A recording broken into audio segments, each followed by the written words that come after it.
Костерин Семен Петрович родился в 1924 году в деревне Костерята Шуварского сельсовета. В 1942 году его призвали в Красную армию. С этого времени начался боевой путь старшего сержанта Костерина. Шли бои в Брестской крепости.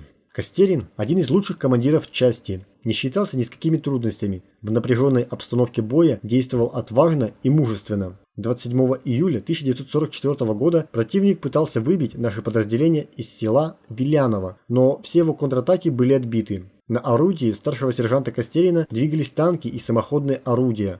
Артиллеристы смело вступили в бой и скоро подбили 3 танка. От прямого попадания вражеского снаряда погиб весь орудийный расчет. Оставшись один, тяжело раненый сержант Костерин, превозмогая боль, подтаскивал к пушке снаряды и метким огнем уничтожил 3 танка.